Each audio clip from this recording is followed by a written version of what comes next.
I like doing that. Welcome everyone to the Finance and Performance Policy Scrutiny Committee. Welcome. We have apologies from absence.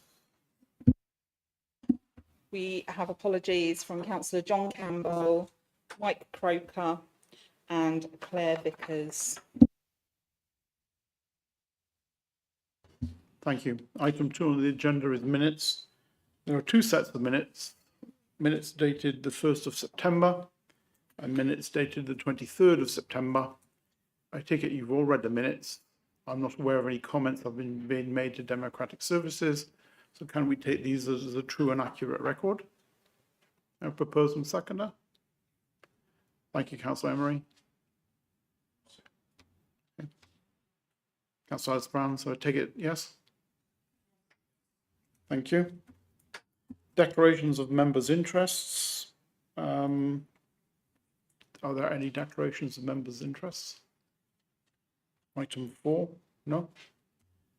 Announcements. I have an announcement, basically that you will have been sent to your devices a small presentation to do with item 8 on the agenda. It's been sent to you because of technical issues, we can't actually put them up on the screens. So to allow the officers to speak to the slides, it would be helpful if you looked at your devices, please. There are no announcements from the Chief Executive. I'll move on to item 6, which is resolution of call-in decisions. There were none yet. Responses to the full Council of Cabinet. There aren't any from Cabinet. So there are none on the agenda. So the next item on the agenda is item 8, which is an update to Community Infrastructure Levy Enforcement Policy, which I will hand over to the officers. I'll hand over to Emma Park. She has the charts, so if you can follow her presentation on your devices, please, and then ask questions afterwards. Thank you. Thank you, Chairman. So I've just got a short presentation, which hopefully you can see, but I will talk you through it in any event, relating to Section 106 and SIL debt and the upcoming decision by the Cabinet member for planning to update the SIL enforcement policy.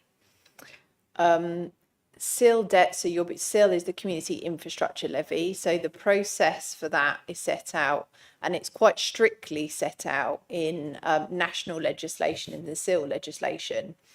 And our SIL enforcement policy interprets that legislation and tries to provide advice and guidance in terms of what that process is and how we would enforce against non-payment. In terms of SIL debt itself and Section 106 debt, there are monthly meetings with the Council SIL team and finance team. Relevant cases are discussed with me, and where necessary, where there's continues to be non-payment, are referred to legal for further action.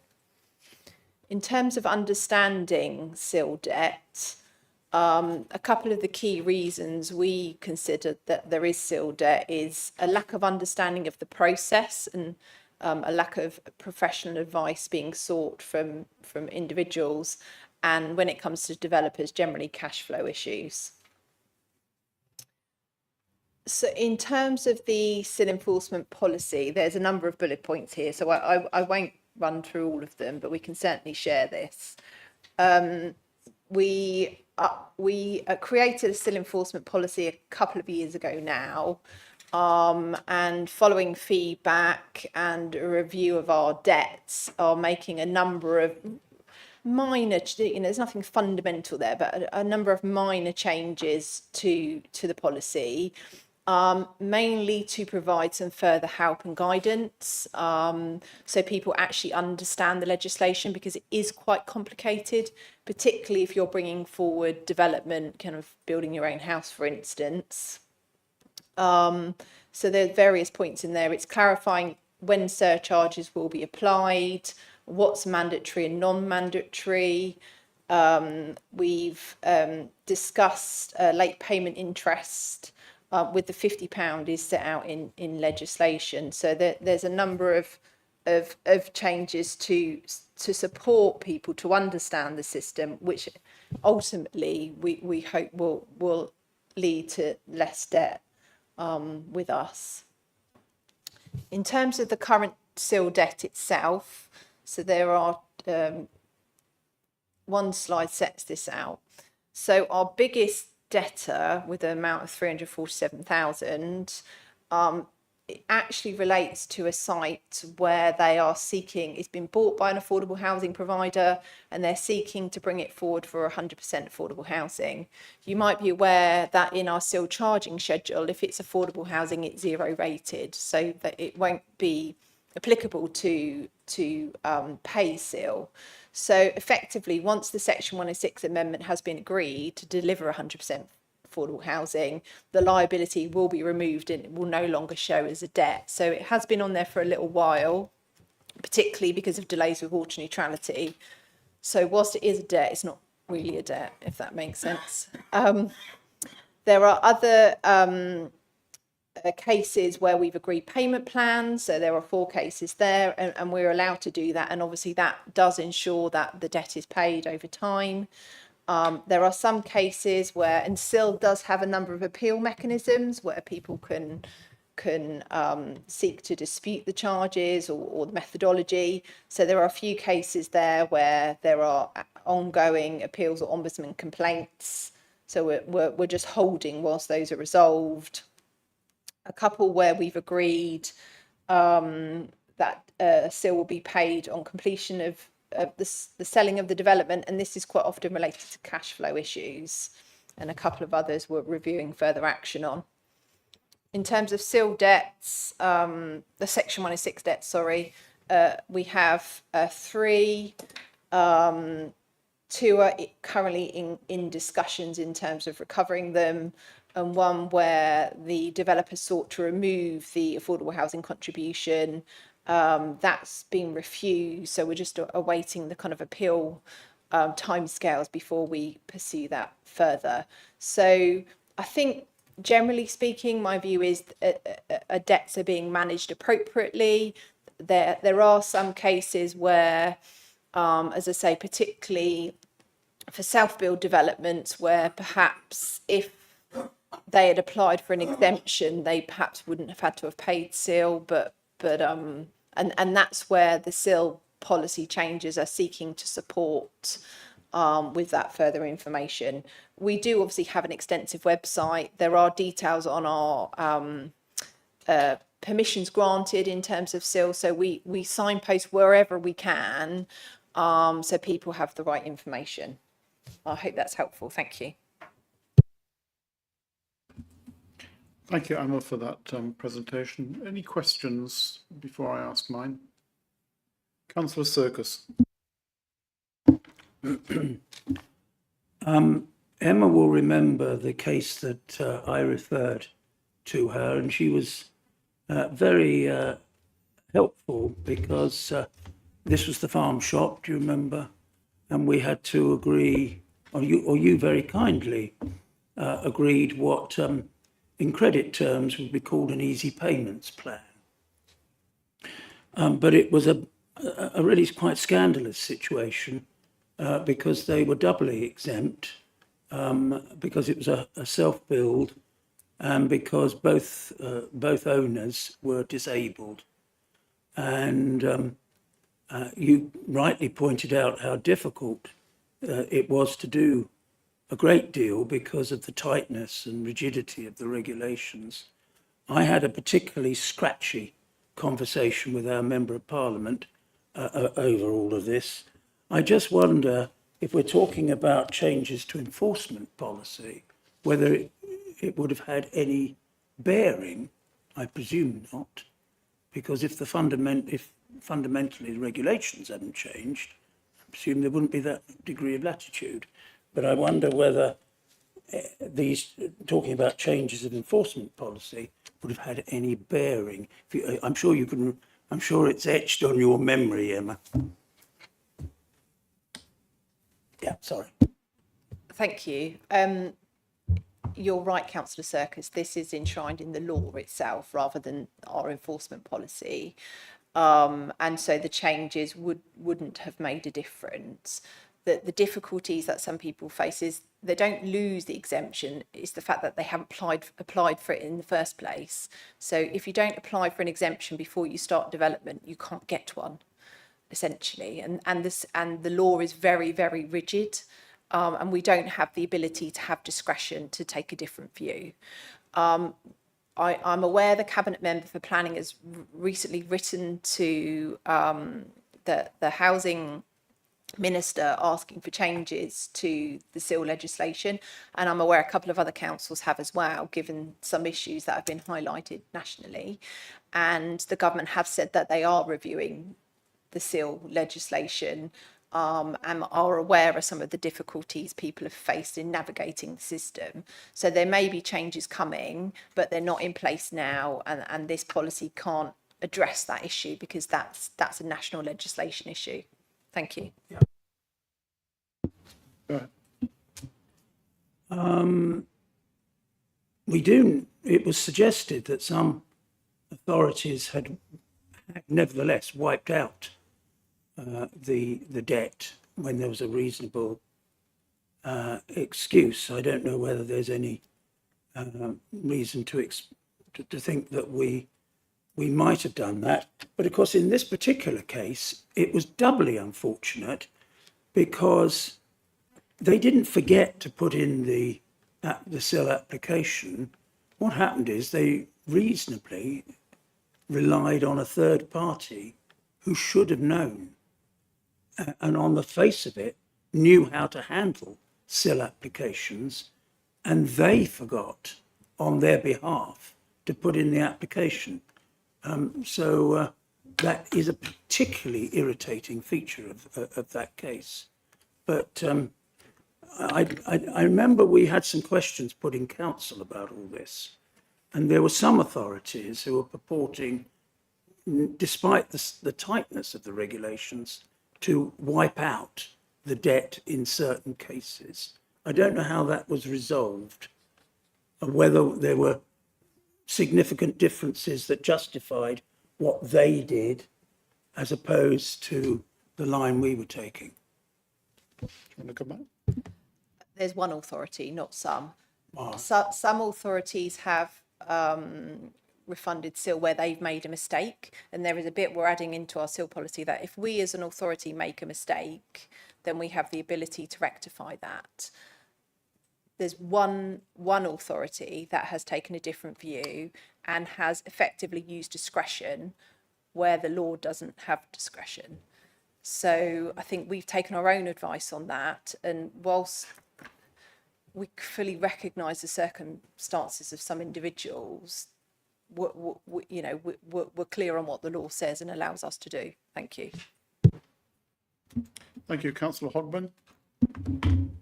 Sorry, Chairman, the point was pretty much covered. I too was aware of a lot of bad press. I mean, it did make the national press, and I'm aware of the fact that it's a legal requirement to enforce it, and it was the homeowner ticked the wrong box on the website. But it always grates in the back of my mind that surely some officer did validate that at some stage and should have checked it and out of courtesy, I would have liked to have thought that someone would have picked up on the fact that the homeowner didn't tick a box on a website and subsequently was fined a lot of money, from what I can gather. So it's the same case as Philip Circus. We've gone over old ground. There's no point in bringing it up again.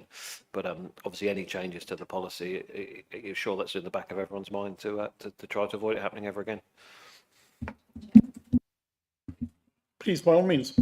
Just to be clear, it's not a case of ticking a box or not ticking a box. If somebody does something slightly wrong on the form, we'll go back to them. It's when they haven't done anything, they haven't sent the forms in pre-commencement of development. That's the key issue here. I recognise completely what you're saying, but there is a due process, and if due process is not followed, it doesn't allow us discretion to take a different view. Thank you. Thank you. Councillor Walters. Thank you, Chair.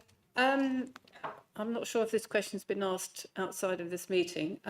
It's just a point on your table. In the budget monitoring and forecast outturn, in the debtors, you've got period of time. And I just wondered, that isn't shown in your table as part of this presentation. we can't see how old the debt is in that table. Just wondered what the oldest time is.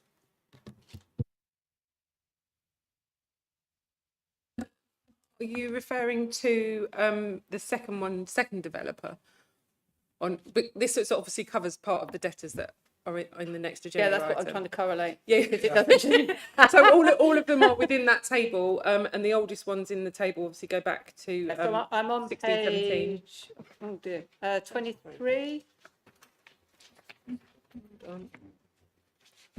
So I've got developer SIL due 347, S106 due 2016, 2017.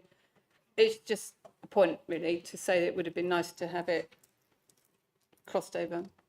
But I think I understand now that the oldest one is, looks like it's 2016. Thank you. In case you wondered why this was on the agenda now, this is why this is on the agenda now. Councillor Jeffrey. Thank you, Chair.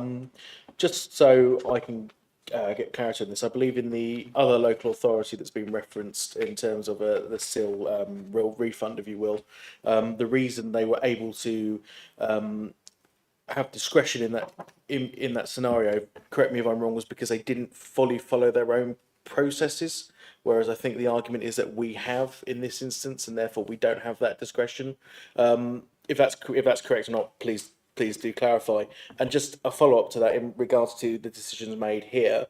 Who decides if the council's actually made an error or not in terms of us as HDC? How is that policed, if you will, and how is that reviewed? I'd like to get a better understanding of that. Thank you.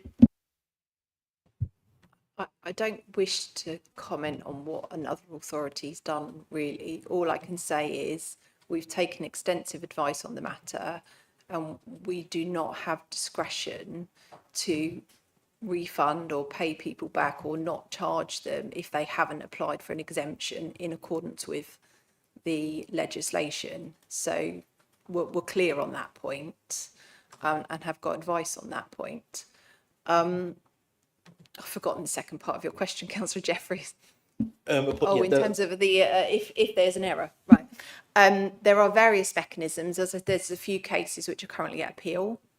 So if they feel the amount that we've calculated is wrong, they can appeal that, or go to the Ombudsman, as another case has. Obviously, we do have a complaints process. We do have an initial internal review where it's reviewed by another officer, so not the same officer that did the initial calculations. And that might spot something. But obviously, if they're still not satisfied, there is an appeal process or a complaint process people can pursue. Thank you. Thank you for that explanation. So just to finally clarify, and this has been my last point on this. So you've cited that we've obviously taken advice on our legal position. So is it a case of we've taken advice and that we're not obligated to do so, which is a position, or is the position that we, under the law, lawfully cannot issue a refund, or is it a case of that we're under no obligation to do so? That's all I'm trying to clarify. I'm not clear on that. Thank you.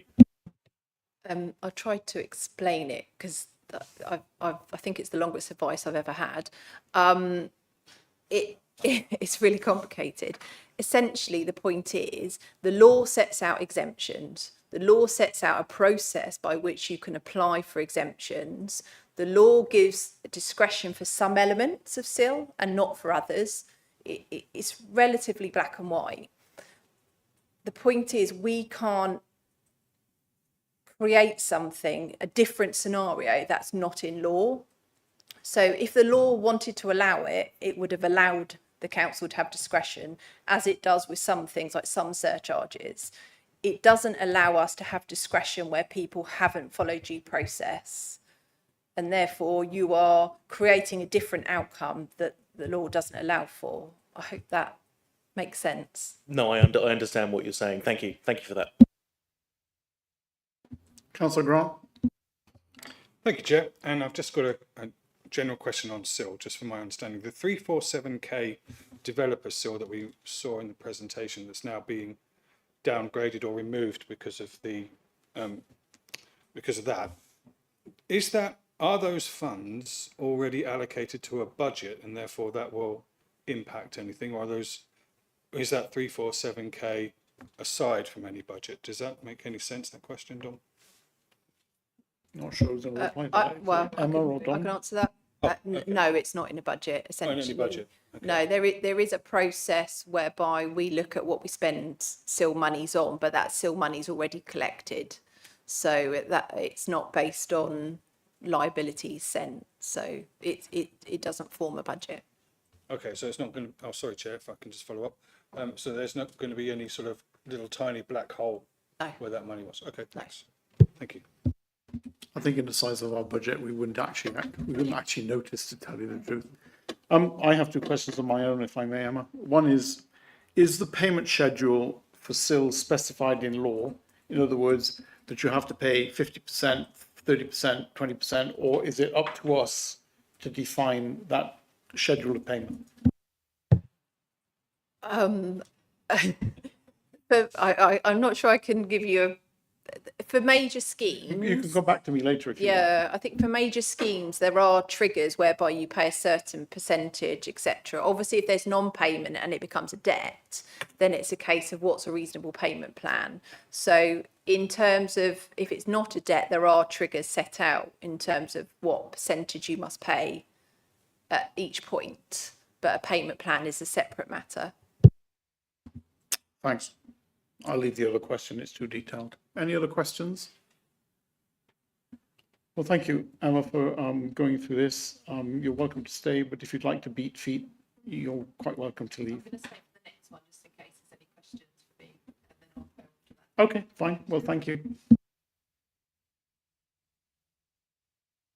Next item on the agenda item 9, which is a report on the finance and performance with the second quarter.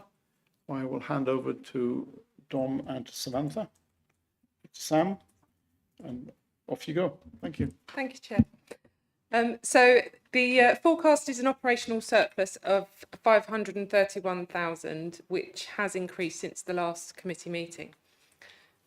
In the wider context, we are looking at an overall balanced position because of the additional approved expenditure for financing or for resourcing local government reorganisation and Highwood. But given these additional costs, at the halfway mark, it's a good position to be in, being balanced. But we do have 6 months to go, and our position may change by the end of the year as we continue to take action. In terms of budget pressures, so the largest remains the Revenues and Benefits Service, which is expected to exceed budget by £500,000. This is caused by three things. So there's government rules on the subsidy that we're allowed to claim on supported accommodation. We have the migration of housing benefit claims to universal credit. And then there's staffing pressures there as we look to improve the service. And given the increasing complexity of claims that require several changes in the year, it's taking up a lot of staff time. The other budget pressure that I need to bring to your attention is in housing services. So utility costs have increased by £80,000, and the housing and property team are reviewing service charges to see if there's any way that we can recover these additional costs. There is also a 90,000 reduction in income collection, and again, housing are looking at the possibility of increasing the rents charged. However, this will have or may have an impact on the revenues and benefits subsidy, so we're borrowing from one to give to the other. So we need to consider the implication of this really carefully.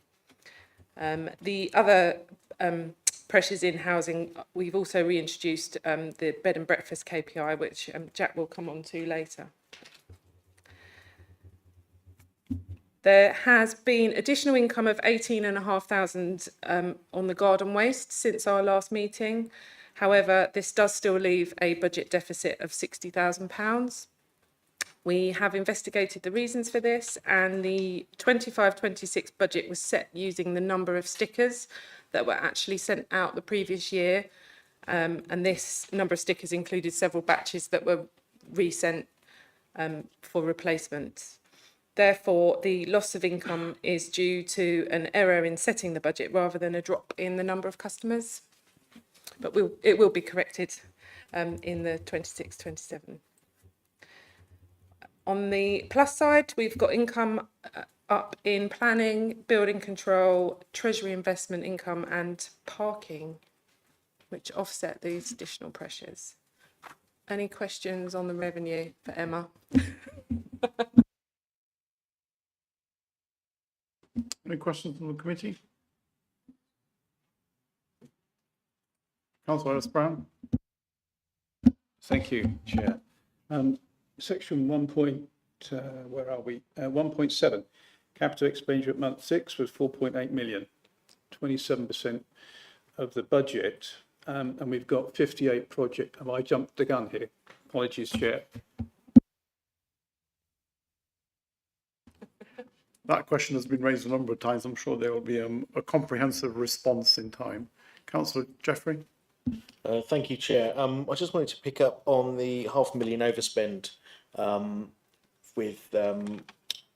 so is that going to be a recurring factor or forecast to be a recurring factor as people claimants continue to migrate to DWP services, which we know is rather slow? So is that going to be a recurring factor, or do we expect that to improve? The short answer is we expect it to continue. This year, certainly. The way that the government pays us subsidy is changing, has changed due to that migration, but also on the supported exempt accommodation as well. And we are done to rather than anything that we can physically do to change that process. So we are stuck with it. We will reset the budget next year. So when we build in the 26-27 amounts, we will factor in that increase in effectively loss of subsidy there. There's not much we can do about it, which is why, the report may come across as sort of, we're shrugging our shoulders here. There's nothing we can actually do to change it. We can change the sort of the structural parts of the staffing, try and make that as efficient as possible, try and continue with the automation and that side of things. That's actually a much smaller proportion of that overspend in total. So it is down to the subsidy element, which is out of our control.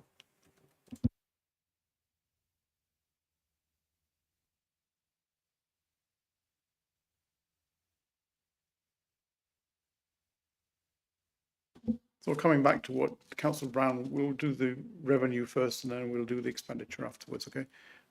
For those who submitted lots and lots of questions, when we get to that phase of the meeting, it would be great if you could just prioritise 2 or 3 of your top 100, please, rather than 100 questions. Councillor Hogman.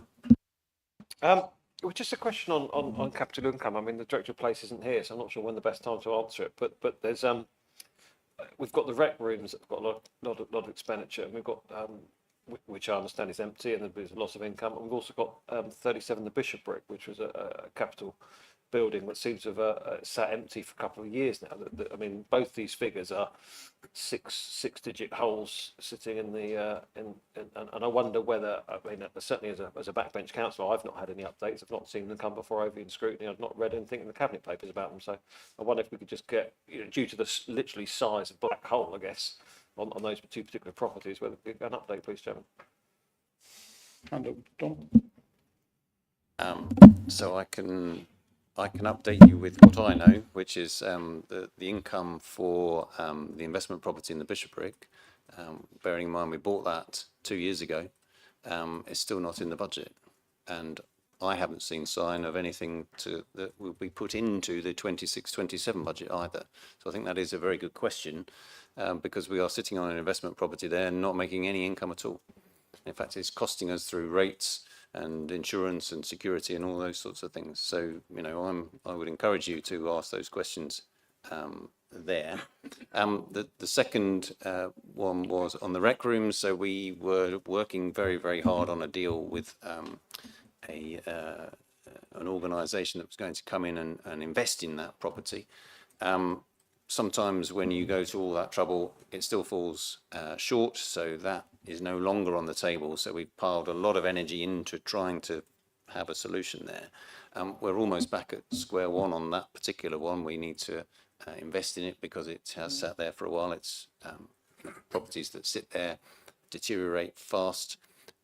We will be looking at the new options on the table, which we will have to do very, very quickly because, again, we don't want that asset sat there not generating an income. So two very good observations, two very good questions. We need to update councillors with those plans in due course. It may well be worth either returning to the next Policy and Scrutiny Committee, or we can give you an update in the interim. It's up to you, Chairman. I've asked for both of those questions to be put in a minute so that I won't forget, and then we'll bring them forward at the next meeting, if not before. Thank you. Chair. Councillor Sturgis. Thank you, Chairman. I wanted to ask a question about green waste collections, which was touched on in the presentation. My understanding was at one stage that the reduction in garden waste subscriptions had something to do, quite a lot to do, with the unusually hot weather this summer that led to people cutting their grass much less, and therefore, and then I thought to myself, but surely the renewals would have taken place at a time in the calendar before we knew we were going to get a period of extremely hot, dry weather. Because when I was portfolio holder for waste, I asked whether consideration could be given to a rolling programme of signing up for the Green Waste Service, because this is what they had in Vale of the White Horse Authority, which was either one, when I visited them, was either one or two in the country for recycling. And they did put a great deal of store by a rolling programme of renewals, which I know there was resistance from officers here. They said it made it unduly complex to have a rolling programme of renewals and so forth. But given that we have that sign-on date for this particular year, that's we're halfway through, and given that that was before we knew that we were in for a very hot, dry summer, I'm wondering how realistic it is to blame the reduction in green waste collection on that factor. Or maybe it's a question I need to discuss with Laura next time I have a one-to-one with her. So Sam explained that our initial analysis thought that we had reduced the number of customers. Actually, that's not quite correct, because we set the budget on the wrong amounts. So actually, when you go and investigate that, the level of subscriptions has stayed roughly the same, although we are seeing still more people signing up later. Now, I don't know whether that's because people initially think, oh, that's gone up £5, I might not buy it this year. And then when the leaves fall and things happen, actually they do, because they can't be bothered to go to the tip, and it's much more efficient and effective to just use a garden waste bin. So the number of sign-ups are coming slightly later in the year.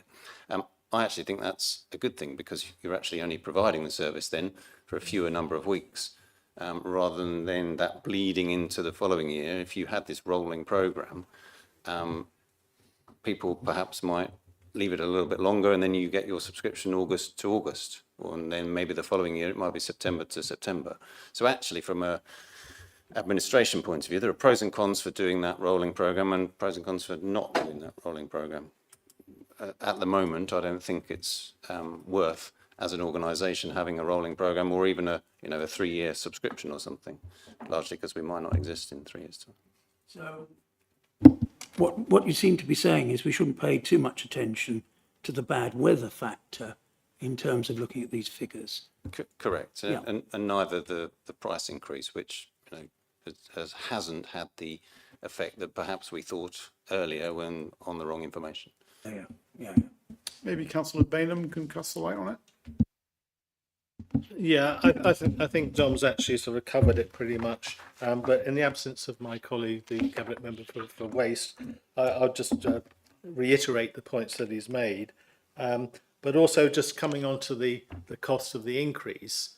We haven't seen any significant drop off as Dom has explained, but there's a further question that Councillor Hogman's actually submitted about the proposed increase for the coming year of £5. And his actual question was, has the proposed fee increase been factored into forecasting, and is there a risk of further attrition when the higher charge takes effect? Well, probably there'll be one or two people who balk at paying an extra £5, but just to give this committee some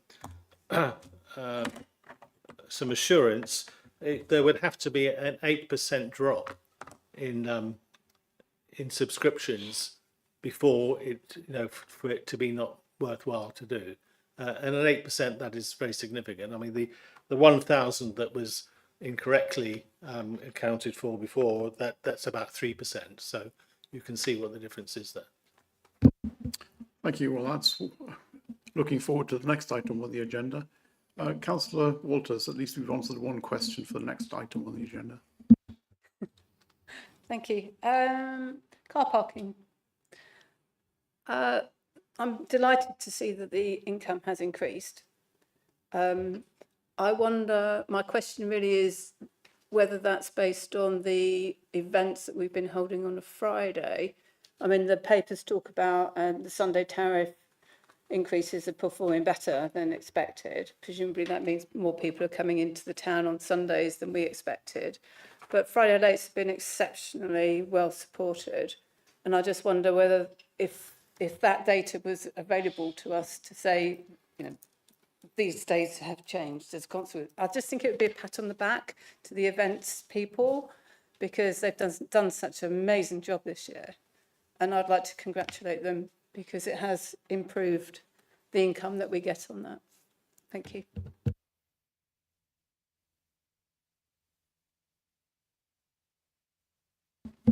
Any other questions? Pardon? Okay, please do. Yeah, I mean the increase. I mean, most of the opposition to the increase came about was around the Sunday dates rather than the Saturday and weekday dates. And if you look at the analysis for the Sundays, it's specifically there is a increased usage on Sundays than there was 12 months ago, despite the increase. So that was because the fear was that might have put people off and damaged footfall in the town centre, but that specifically has not happened. Thank you. Any other questions before, Councillor Jeffrey, before we move on to the next item on this agenda? Very brief, Chair. I just wanted to pick up on the housing overspend. It was cited also in that report that part of the reason for that was because properties have been void for longer than expected because of refurbishments. Is that a case, just for clarity, because all the refurbishments have had to take place at once, or is it contractors underperforming? What's the reason behind that? That they're not getting back out onto the market as quickly as we would have expected? It's the turnover. So when the property team get a property back, it is in a not very good state, given the other tenants. So we've had to do more works than we would have usually anticipated to get it back up to standard. Just for clarity, it is just the state of the project rather than contractors underperforming or anything like that. Thank you. Thanks for clarifying. We move on, Sam. So we move on to CapEx. Okay, so capital expenditure at month 6 was 4.8 million, which is 27% of the 17.7 million capital programme. This is in line with where we were at month 6 last year. There are some larger items in the programme that we can expect to be spent fairly swiftly in the next few months. These are the 2.6 million for food waste collection vehicles and caddies. That's going to go out more or less in one, and then the family home spend of 1.5 million. So there's some big key items on there that will happen. Officers are currently forecasting an optimistic spend of 15.8 million, which is 88.4% of the annual budget. And normally we sit here at the outturn and say we've spent 70%, so that would be 12.4 5 million, which is more realistic and more achievable for officers. This will result in 5 million being slipped into next year and puts pressure on the delivery of the 26-27 capital programme, which could be as big as 30 million in total. Thank you, Sam. So I think there was a question from Councillor Ellis-Brown on this topic. I think most of it's been answered. However, we've got 82% of our projects still in progress. I think that's the figure. And we're 6 months into the year. Is there any risk to those projects not being delivered because of resource demands? Because they seem to be back-end driven, by that more aligned towards the end of the year rather than starting earlier in the year. Is there a risk to those projects being delivered because of resource constraints? I think the simple answer is yes. It's a big risk. It's a risk every year.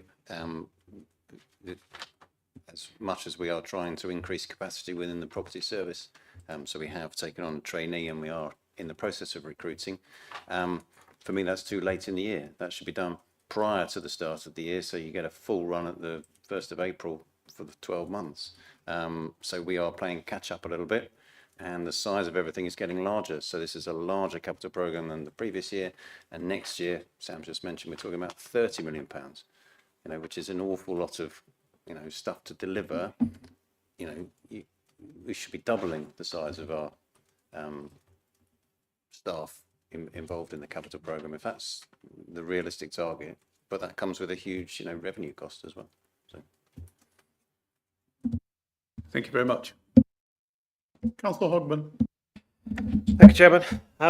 The definition of insanity is doing the same thing and expecting different results. So I'm going to say the same as I've said at 2 previous meetings, and I have to say, Councillor Bayon answered it, you know, very articulately, and I was very pleased to see that we'd hired another 2 members of staff for that department. But just to, I don't know, paraphrase what the Director of Resources said. Project management costs can cost 10% of an overall project. If you've got £15 million of the capital expenses, the leadership or management of those projects, you know, should be, I don't know, somewhere between 100,000 and £1 million. We should be hiring another 4 or 5 project managers to work in that department if we seriously want to achieve that goal. And the fact these posts haven't been recruited yet is obviously disappointing. And somehow, I appreciate there's 2 cabinet members in the room, but this is a leadership decision on how much staff and resources put in that, and how much we as a council wish to succeed. So I guess my challenge, my thought, my direction is that yourself, Chair, should be taking this back to Cabinet and seriously challenging why those posts haven't been recruited.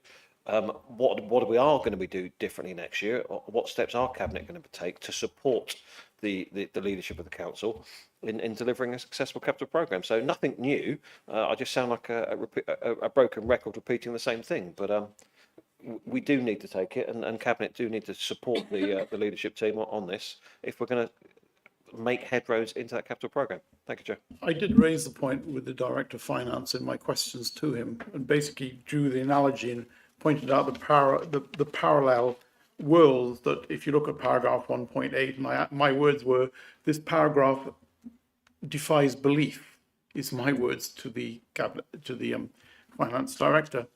Because going from 27% to over 88%, I did not take it as serious, frankly. And when I drew a parallel with that, if I looked at the headcount, because I did ask a question about headcount, that basically the FTE in 2025 was 473, in September was 483. But the impact is marginal on salaries, and I asked a question about that. And basically, we can go out and look to recruit, but if you can't find the people to recruit, then you have somewhat of a problem, which then feeds back into the problem on capital. So with those, I have raised those issues already with the Director of Finance, and maybe he can take it from there. Can I also add, though, that obviously we employ our own staff, but we also use consultants as well. So the amount of spend on consultants in this area has actually increased. So we are trying to do both, but you know, you can advertise some jobs sometimes, and you can't get someone into that post. So, you know, we could advertise 5 posts, try and get 5 people in. We might only be able to recruit one or two. So I think the answer is, if I may, that the vulnerability is there to the CapEx spend, I think is what you're saying. I think we have to be realistic about what we actually want to put into our capital programme. You know, my view would be having a capital programme that we can deliver. So that might be £10 million worth of expenditure. And, you know, from the other side of it, sitting here with my, you know, accountancy hat on, financial hat, CFO, you know, a lot of these projects don't actually deliver a financial return. And that is important, because when we're spending all our reserves on it, as we would do if we spent £30 million next year, we'd have absolutely nothing to take into any new unitary that comes apart or comes together. So, you know, you're setting out in a new organisation with nothing behind you. And I don't think that's a responsible place to be, perfectly. Does that answer your questions? More or less? I guess it does, Chair. I can see how the Director of Resource is torn in that money in the bank actually is better and earns interest and delivers a return. Obviously, you know, and that's why this is a cabinet decision and a leadership decision. If the capital programme isn't get delivered, it does need taking back to cabinet to challenge them on what resource they're going to put into those departments to help achieve the capital programme, or we plan to fail. So it just comes back to that statement, the definition of insanity. So I've said my piece. Is, you know, all very articulate answers. We're just going around in circles and not getting anywhere.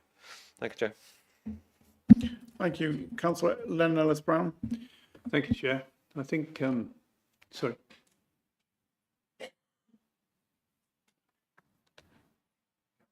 Okay, carry on. Yeah.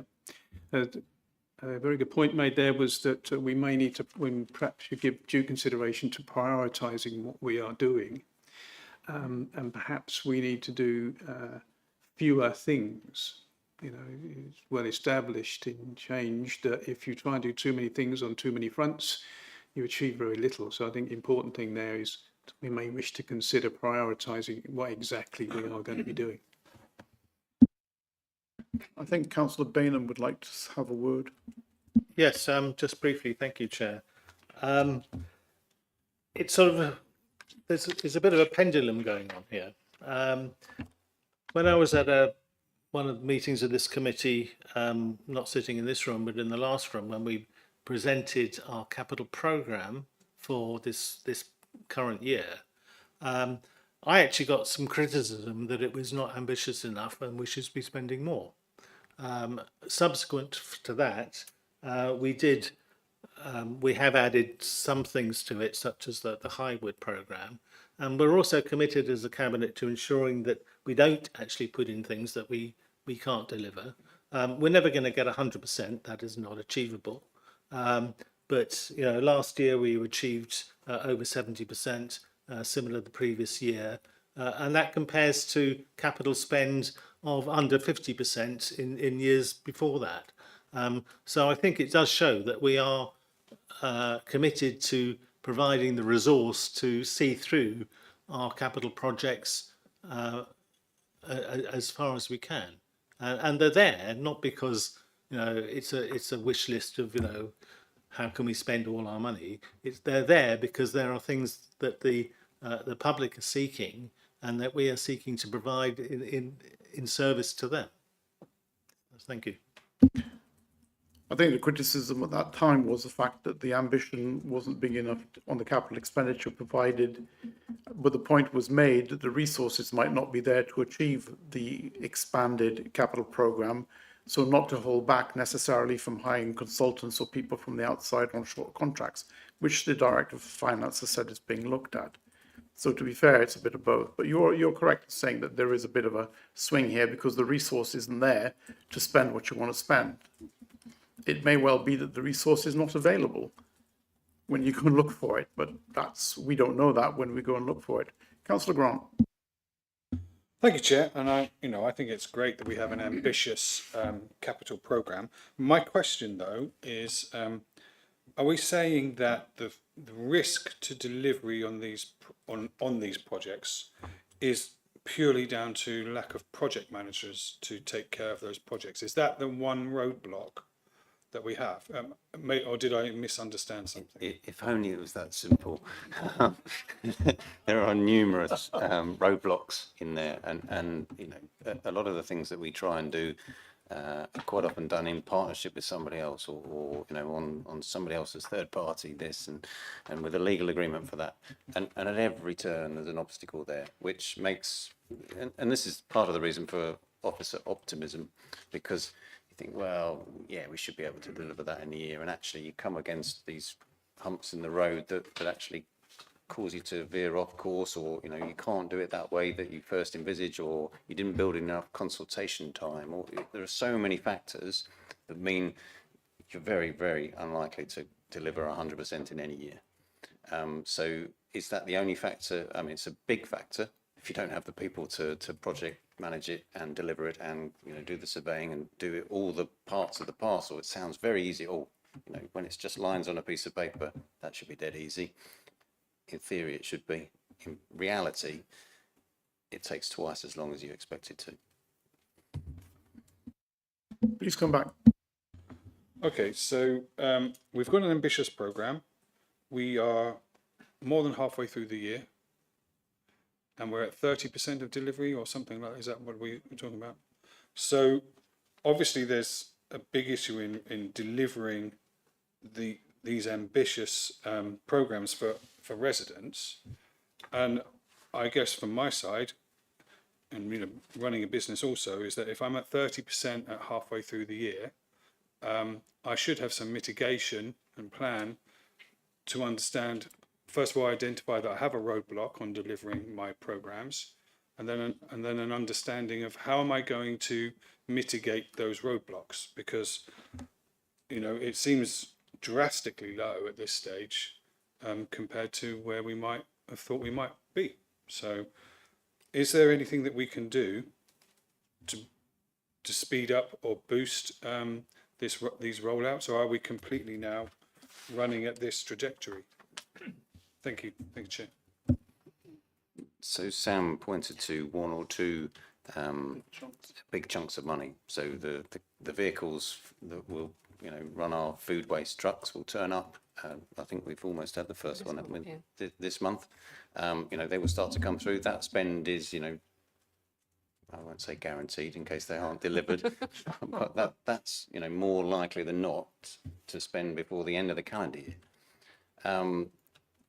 There will be others where the blockage is unblockable in the short term. So we've had plans for the rec rooms, for example, and it falls apart. And there's nothing you can do about that. So some things are just, you know, you change your priority and have to do something differently. And that's going to happen. So we need to remember, don't we? We set this capital budget probably 11 months ago, and things change in the meantime. So you don't always deliver exactly what you planned to a long time ago. So there are numerous factors there that make some things easier to deliver and some things much, much harder to deliver. I think we're on a trajectory that will end up at around about 70%. And that's, for local government, that is sort of the average part of the course. In previous years, as has been alluded to, you know, we were only hitting 50%. So we have improved. 50% was poor. 70% is okay. I'd love it to be 88% at the end of the year. It won't be. And some of that's about not delivering the previous years. And then you have this sort of bow wave that floods into the start of the next financial year. So 6 months in, we've probably just delivered everything from last year. And now we turn our attention to what's ahead. And you don't have the 12 months run up. In fact, you need 15 months to deliver the whole programme, don't you? You need to be starting in the last 3 months of the previous year to have a full run at it. And that needs a reset at some point. And it doesn't need the size of the capital programme for the following year to increase. It actually needs it to decrease to be able to manage everything. And that's the risk. And that's why we find ourselves hopefully landing in the 70%.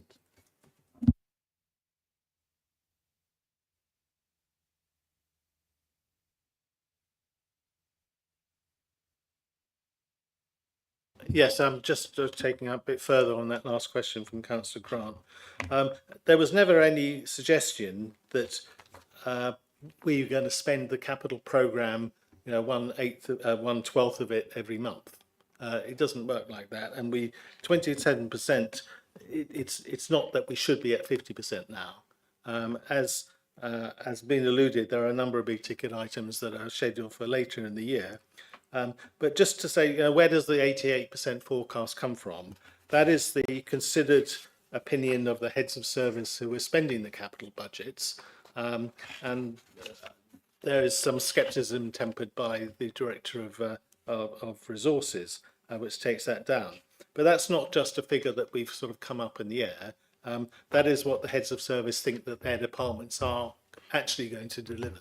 They may be a bit optimistic, but that's their view. Thank you. It's just that past history has taught us a slightly different view of that. But Councillor Livingston. Well, the Cabinet Member for Finance has basically answered the questions I was going to ask. And, I was just going to state that all projects basically start with expenditure at a low level and they will increase over time. And obviously the officers have forecast, and it'll be interesting to see who's actually right, whether it's the Director of Resources or our officers at the end of the financial year. And perhaps we can, I'm not going to say gamble on it, but have a little wager for some of us, who will win. But okay, thank you. I think what is valuable of the explanation just now is the fact that none of us knew that there were some big chunks coming through. So it was not an unreasonable position to have to express concern that we're at below 30%, because some of us, most of us, didn't actually know there were some big chunks coming through. And the view that there's big chunks coming through is somewhat reassuring, I would say, as chair of this committee. Councillor Ellis-Brown. I think it might be prudent to look at going back to prioritisation. Otherwise, we're just carrying forward projects to the next year and we're building up a huge problem later in the future. And it might be that reset that we actually say, no, we're not going to do this now, we'll do it later, but we're going to reset our priorities for the next 12 months. So we don't carry this forward every year to what would be quite a significant problem in the future.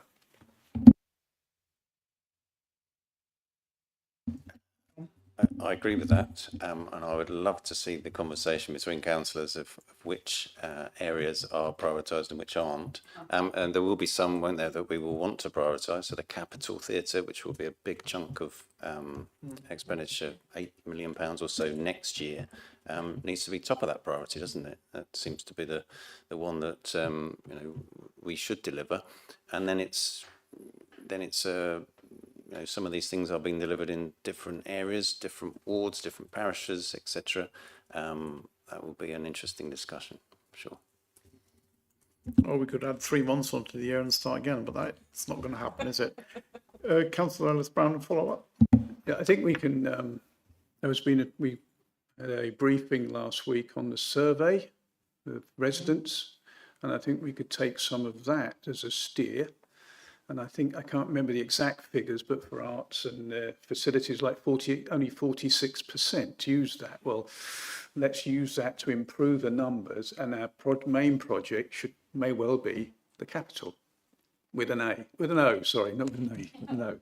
Yeah, so the capital project. And I think there is opportunity, and we can bring in some of the social benefit that it provides. The priorities alongside the cost of doing so, to identify what those priorities might be. And some of us will be upset and some of us will be very happy, I'm sure. But I think we need to do that exercise to make sure we don't carry on the problem for future years. I think that's an item for the next agenda item as well. Councillor Walters, I think you wanted a word. Yes, thank you. A couple of points really. Building on this, the outstanding items, I note that we've got a P6 forecast outturn, and the questions that we've had tonight really go towards the end of the year. And I wonder whether we ought to have another column in here, which is like the projection for the end of the year, which would then soak up all those projects which we know for definite would be completed. For instance, the large sum of money has been put aside for the bins, and some of the other projects which carry a significant amount of money beside them, which, according to this, will be completed in not that far ahead. And I just think that would make a much better picture. It's all right knowing what it is at the moment, which is great, but if we can forecast what it would be towards the end of the year, then we can see how that moves, because that will presumably look more like your 65, 70% than the 30% that we've got here in black and white. The other point I'd like to make is that whilst the CFO is very focused on money and getting a rate of return, we have some community projects in here which we know that won't bring those rates of return, but they are our priority. And I would like to just emphasise that again, that there is community benefit which doesn't have any money attached to it, but does have the public do want. Thank you. Yes, as long as you assess the social value of it, which you did a task and finish group on and came up with a policy for that. Thank you. You want to cover on that? Just clarify what you're looking for in terms of the forecast, because on page 27, 27. Yeah, I'm on 27. So, for let's instance, forecast it. you've got in here the money for the bins, which are going to be delivered in November. So if you had an additional column which added up all those projects which will be completed by the end of April next year, then the overall figure of 30% would look completely different, because we know that they're going to be delivered. We've got a delivery date, we know they're coming in, and we don't have to wait till the next quarter to see those figures change. Do you see what I mean? It would be a moving figure, I know, recognise that, but there are some projects which we know will have definite deliverables with dates. The forecast outturn column on there does have the forecast of where we think we're going to be at the end of the financial year, but I can catch up with you individually if you think. Well, that's suggesting that we're going to have an achievement of 31%, if that's right. That's what we spent. The 31%, sorry, this might be where we're not clear. So the 4.8 million is 31% of the 15.8 million. So we've spent 31% of our forecast. Yeah, but we know by the end Budget. of the year we would have spent a lot more, like the bins, the bin vehicles. That presumably will be spent before the end of the year, because we would have the bin vehicles delivered. Yeah, that's where our 88% comes from. What I'm looking for. We'll catch up outside of the meeting. Okay, thank you. I think that sort of detailed question might be, I think I understand these tables quite clearly, but I think your question is slightly different. Might be worth talking to Sam. Yeah? Do you want to continue?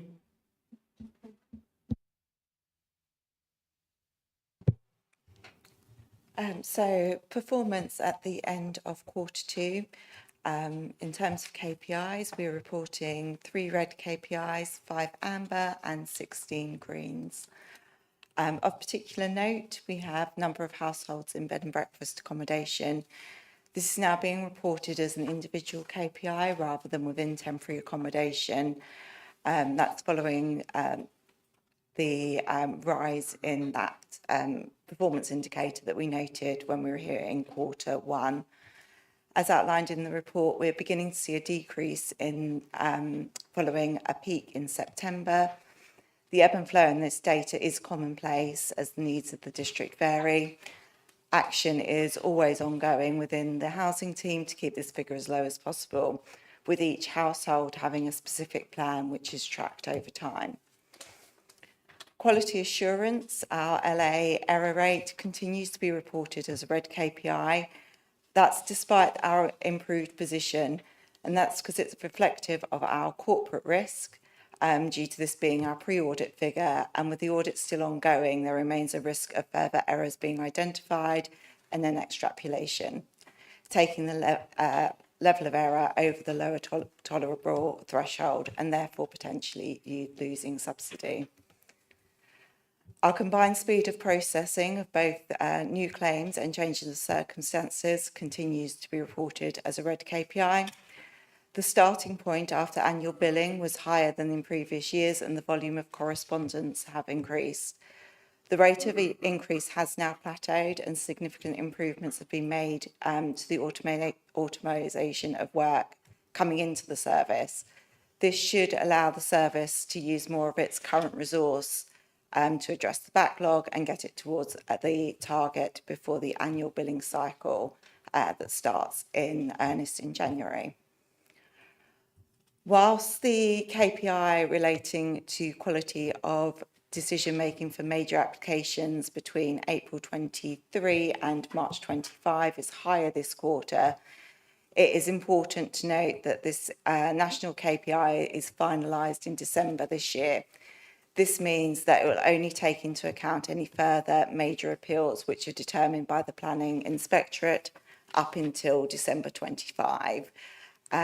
So we only have one outstanding appeal, which might be determined by December.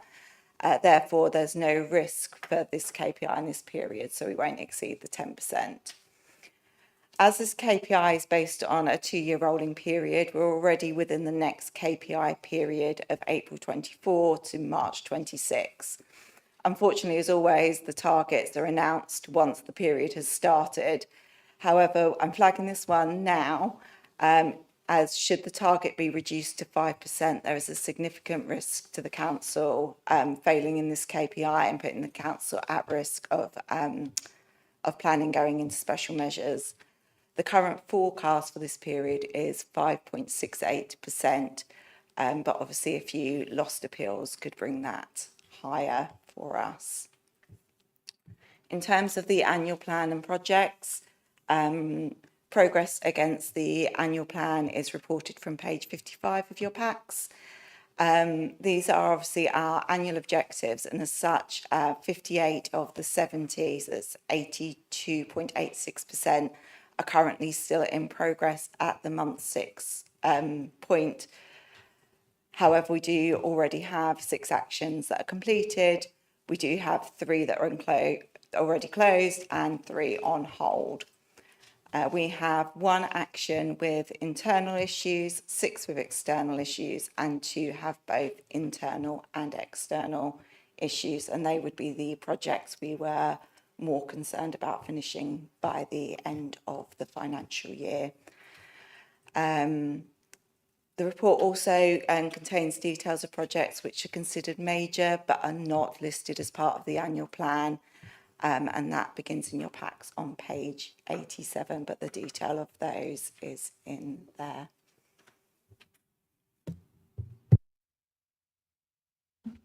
Thank you. Any questions on the this section of the report?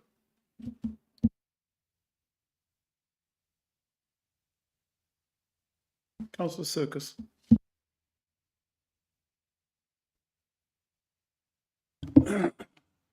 On page 59, I see that we're talking about arranging with the LGA a corporate peer challenge. I'm not entirely sure why we need to do this, given that we had a corporate peer challenge, well, it feels quite recent because I was involved in it. And I wonder, as we get closer to April 2028, I do wonder whether we're in danger of doing things that frankly don't make a lot of sense as we move towards a new organisation in local government, new reorganisation. I'm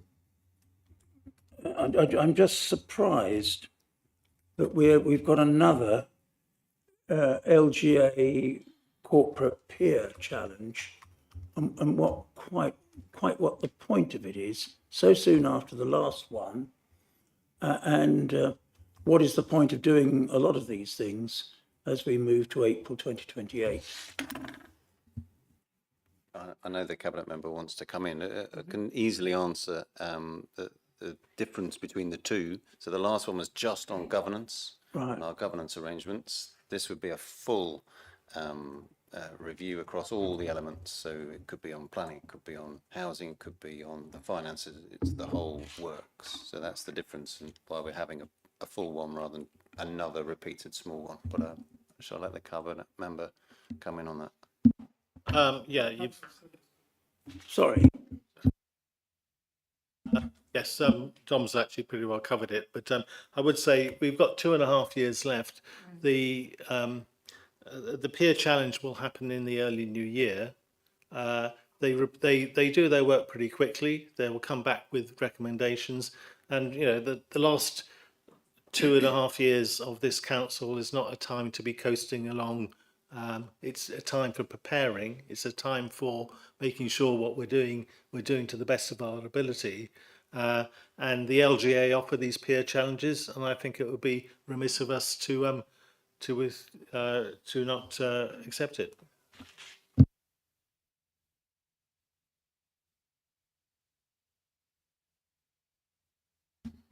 Thank you. Any other questions or items to pick up on this topic? No? Are we finished on this section? Well, I'd like to thank Jackie for her presentation. Sorry, Chair. I thought. Oh, sorry, Councillor Jeffrey, before we... Thank you. Apologies, I forgot about it. Thank you. I just wanted to pick up quickly on the temporary accommodation and use of bed and breakfasts. I can see obviously that's been rising. Bed and breakfast use is obviously a red KPI at the moment, and I noticed from the report that the use of temporary accommodation has been increasing. I know that some of our housing delivery partners, they look at some of their older housing stock and look at whether deciding to dispose of it or not.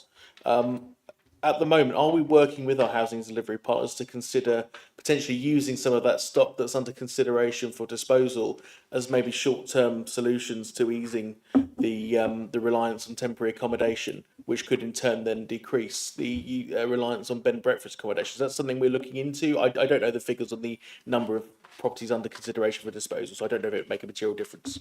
We're not just looking into it, we've already done some of that.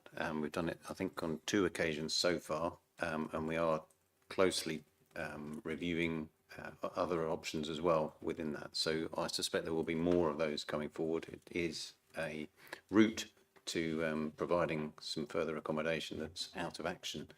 So we're working with one particular one, but also others as well, and having those exploratory conversations to can we replicate this across the board? Because obviously the more houses that we can get from any source, you would want to try and get in there. So, but it comes with a cost, of course, with my CFO hat on again. That answers the question. I'd like to thank officers for attending, and if you wish to leave, please by all means slip away. Thank you for coming. Next item on the agenda is update, or it's a draft annual plan. Item 10. Yeah.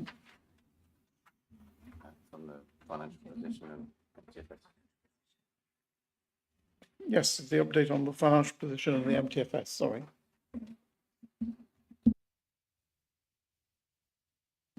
I would ask that the members who submitted questions, could you please remember what your top 3 or 4 questions are rather than the extensive list, to try and keep the meeting to a reasonable length of time. Thank you. So who's going to take this, you or the cabinet member? I think I'm... If I could ask the director to just introduce it briefly, and then I'm open for questions. By all means. Okay, so you've got a draft, effectively a draft report on the MTFS in front of you. And there's been an awful lot of work going on over the last 4 months following the government's consultation on fair funding. And in all sort of reality here, the answer being we don't know. So that's an awful lot of work, and we still don't know because we haven't seen the actual numbers coming out of government yet. We don't think we will actually know those until the provisional settlement in December. So we are, I wouldn't say guessing, but we're using a model from our Pixel, who are our financial advisors in this area. That model, of course, may not be as accurate as the numbers in front of you, and I'm sure there will be, hopefully ups in one places and downs in others. But the devil will be in the detail, and that we don't know at the moment. So this is giving you a picture, a flavour of the situation. The numbers that we are, projecting for our own actual budgets are also being worked on by officers at the moment. So there are numerous moving parts within this, and we will come back hopefully in January with a much firmer position. But this is giving you a sort of a heads up, if you like, about the overall situation.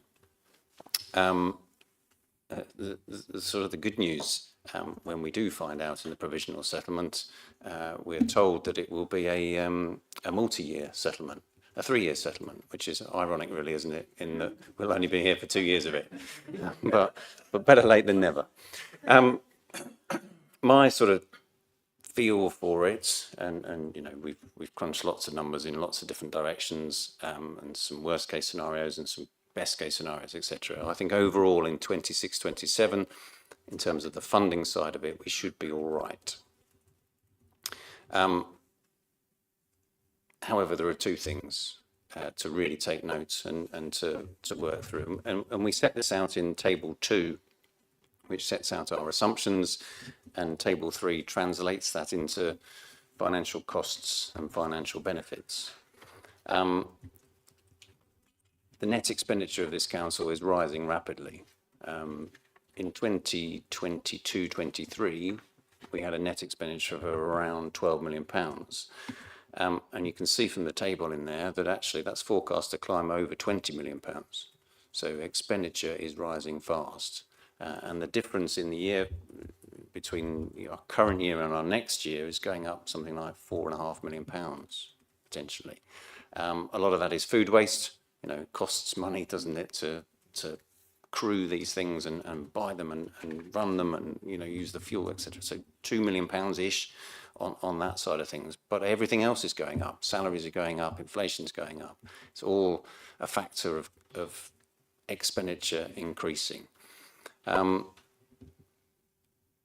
so my theme throughout this is we might be all right in the here and now. For next year, we're probably going to be okay. But that cumulative effect will continue into 27-28, and we're going to find that difficult. I think there will be a gap there, because the second part of this is that funding from government is almost certainly going down, and we know it's going to step down in 26-27, but we expect it to step down further every year beyond that for us, and that creates a gap.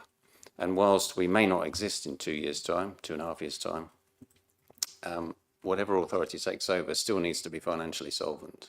So we can't spend everything now and expect whatever comes along later to work successfully. So we have a financial responsibility to both look after the here and now for us, of course, but also have one eye on the future as well. And that's the biggest thing here. And we've already talked about, the size of the capital programme as well, but I want to mention it in revenue terms as well. So you're spending, if you spend £30 million and you spend all your reserves, at the moment some of those reserves are invested and they're earning money, and if you spend those, you don't have that source of income. And revenue will be super important to us now, but it's also important in the future as well. And you can't live off social value. You have to live off financial value. The last thing that I just wanted to touch on in the report is that the report is also asking Cabinet to stay in the West Sussex business rates pool for the time being. So again, we have to submit that by the end of November to say whether we want to continue in the pool or not. But we won't actually know the numbers and any detail until after that time period. Once they announce that in the December provisional settlement, we can crunch some numbers and work out whether we want to stay in the pool or not, and we get 28 days to be able to withdraw. So if we don't say yes now, we definitely can't do it later. So my advice is to sign up to the pool again and then crunch those numbers and then decide at that point. It's unlikely, in my view, that we would want to stay in the pool, bearing in mind everything is being reset.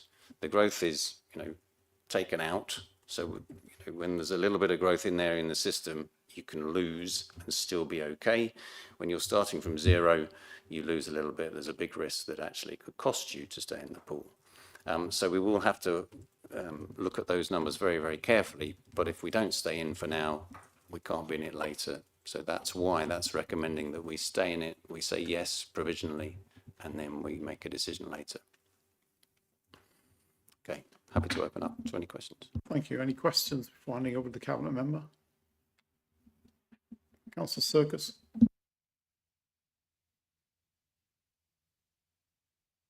From the report, 1.16, this is the money that we've received from the government to help us meet the statutory obligation to move to food waste collections. Do we know, is that just a contribution to our cost, or will that realistically largely cover our costs? That's the first question. And the second question, in relation to 1.20, expenditure on elections would be required should a Horsham Town Council be set up. Do we know yet whether the government has made a firm decision on whether or not to postpone once again the county council elections? Because presumably if they don't, then you're going to have to add that expenditure into the mix as well. Thank you. Thank you, Tom. Okay, so the first question was on the food waste. So that should cover the costs. So originally they didn't give us enough capital to fund all the expenditure on the vehicles. But in this particular scenario, our implementation amounts, we should get enough for that. And my view, of course, is you cut your cloth accordingly, don't you? And if you don't get a big pot, then you only spend the pot that you get. Just to take it that step further, we still don't know what our ongoing revenue amounts will be. I suspect it will be wrapped up in the whole settlement, and the government will do their usual trick here of giving you some funding at some point and then taking that away and leaving you holding the baby, if you like, and continuing to have to deliver the service. That's government's way of doing things. On the election side of things, I'll take your last point there about the county council. Expenditure will perhaps be factored in. We don't know whether government will decide to abandon them or force them. The expenditure, though, would be funded by county on there. Completely. Well, county council elections, we run them, so we can claim against that expenditure. Right, okay. Thanks very much. So in or out, doesn't matter. Thanks a lot. Councillor Knowles, before I move on to the Cabinet Member. Thank you, Chair. It was a question about the reserves that the Director of Resources talked about going into the unitary with. I wondered whether there was a figure that he felt we should be aiming to have left in the pot. The business case that's just been submitted used a figure that's roughly around the amounts that we have at the moment, because that's a current value that we have. It would also do that for all the authorities at the moment, and some have levels of reserves around us. So, Mid Sussex, for example, Chichester. There will be other authorities that don't have reserves. But again, it's the case of having something and then spending it 3 times, because we'll want to spend it on a capital programme. The actual implementation of LGR will cost money to do, and that needs to be funded from somewhere. And also, the new authority will want to use those reserves, so it could be spent 3 times. I can't give you a figure of what I think the new authority will require. It doesn't exist, does it? So I'm not a CFO of that new authority. If I was a CFO of that authority, I'd want that amount to be as big as possible. Okay, thank you. Councillor Benham, thank you. Yeah, I'll just pick up briefly on that last thing about the reserves. So we currently have a revenue reserve around 24 million, which has been pretty static over the last three years or so.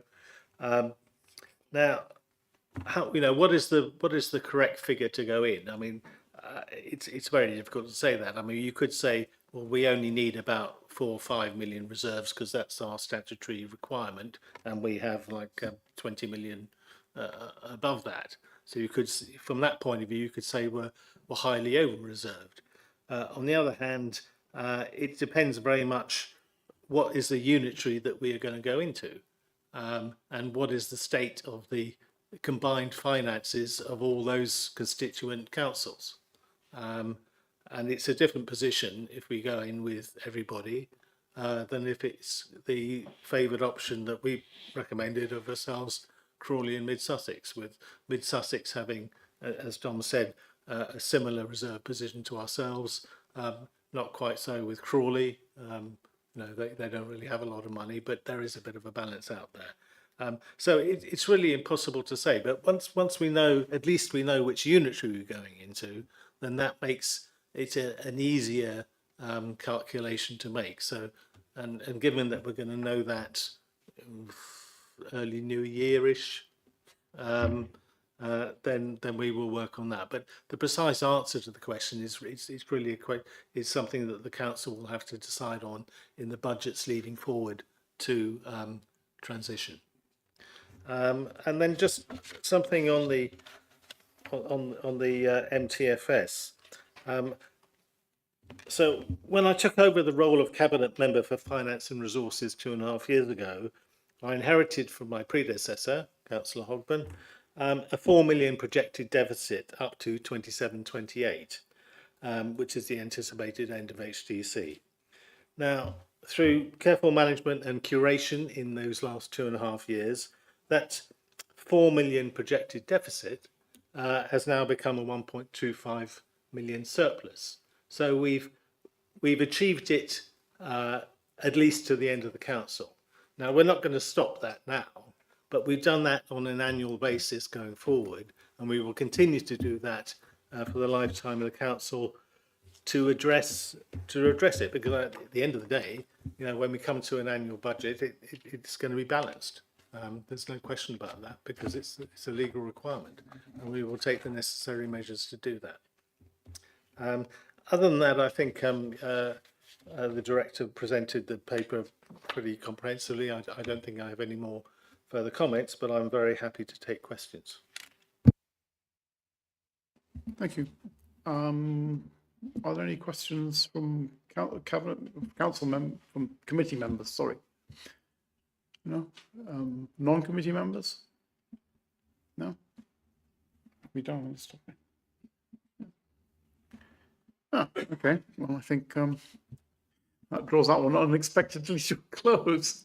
I was expecting 4 more questions. I mean, there were more questions, of course, which were submitted in writing, but I think we've covered most of the main topics. Next item on the agenda is the draft annual plan 26-27. We've got Councillor Franklin, who's the cabinet member here. Who would like to speak? I'm happy to lead off on this one, and if the officer wants to chime in, please do. If we want to go that way, yeah.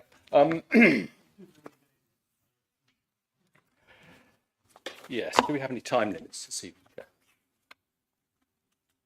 We like things short and sweet generally. Right. Let's move on. So just a bit of context here.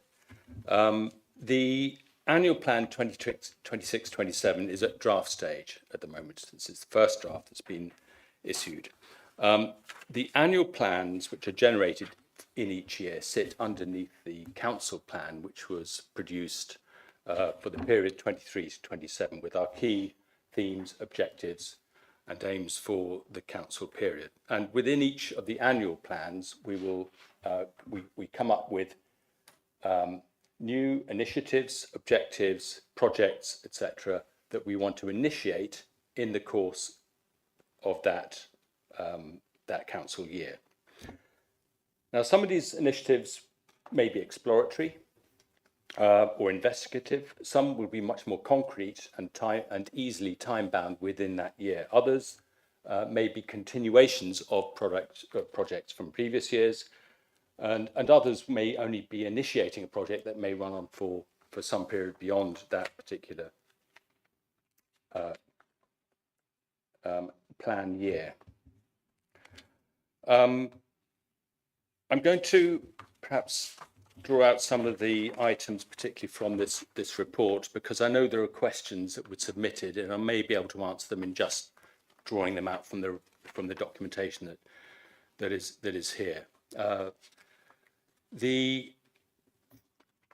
Before I get into that, I think it's important to recognise that bringing the annual plan to this meeting is really valuable, and getting questions on it, which is not something that's taken place in the past, is extremely useful in helping to achieve a finely tuned and positive plan for the coming year. I'm just going to draw out some of the points from the report here. Throughout the year, the plan will be reviewed through the performance indicators to ensure that they match the needs of the annual plan. The performance indicators will be published alongside the final annual plan report and be presented to Cabinet in February 2026.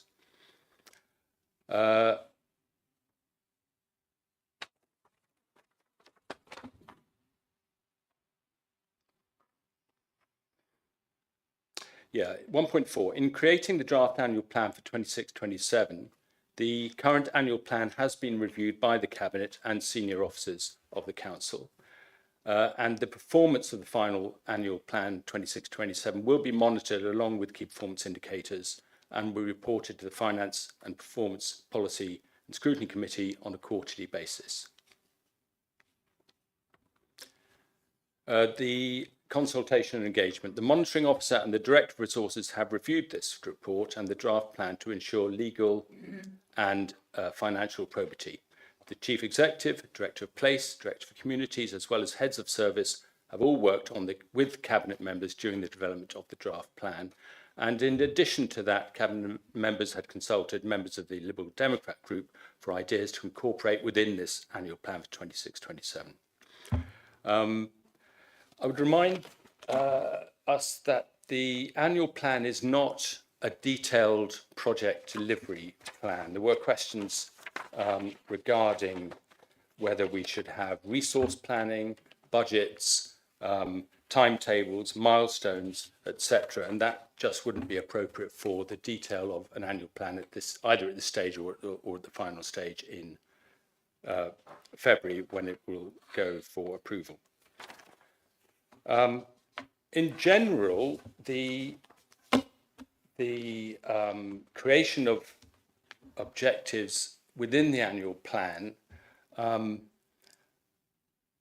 there were questions around this before this meeting regarding our adherence to SMART principles, and SMART meaning specific, measurable, achievable, relevant and time-bound. And I think that those of us who've worked in corporations and industry will be very familiar with these sorts of techniques. They're more often used for individual objective setting for individual members of staff, between managers and staff, and it's a pretty good technique for ensuring that you're providing people with sensible things that they can get their head around in order to achieve over a particular period of time. But they don't necessarily apply in all cases to some of the activities we've got in the 26-27 plan. They're not a bad sort of aid memoir in terms of testing our projects and objectives, but some by their very nature will be much more ephemeral if it's an investigation or a continuation of an existing project, or indeed just an initiation of a project that's going to last for a period of time. So I think that approach is good, but not entirely something that we have to lock into for generation of the plan for 26-27. I think that's probably I'll stop there, and then if I don't know if the officer wants to add anything to that, or if there are any other questions that people would like to ask.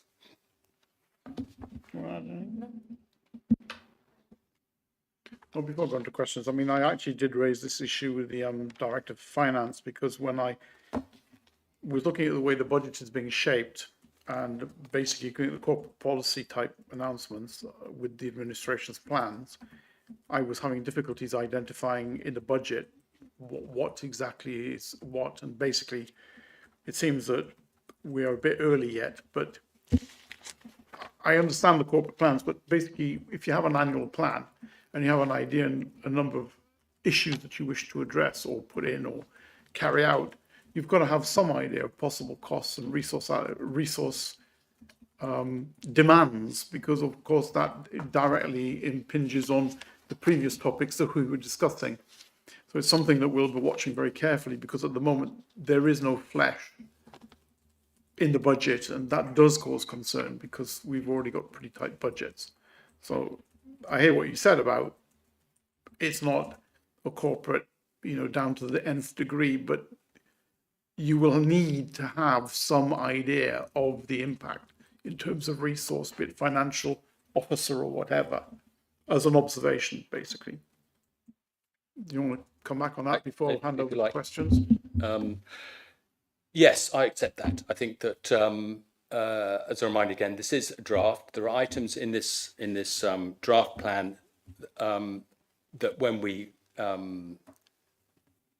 stress test them, I think in the period of time between now and completion, will need adjustment, and they may not even survive in the plan if we determine that there are other priorities that we might want to lead on. And I think part of that stress testing will be a top line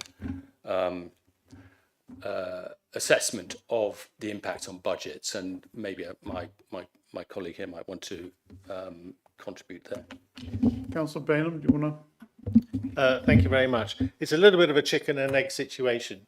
Do you have the plan and then work the budget to that plan, or do you have a budget and then work a plan around the money you've got available to spend on it?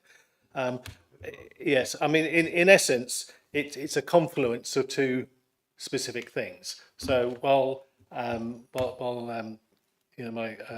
Tony's been working on the actual subject areas of the plan, I'll be working on the spending areas of the plan, and that comes together in the process that eventually comes to a head by February when it's taken to council.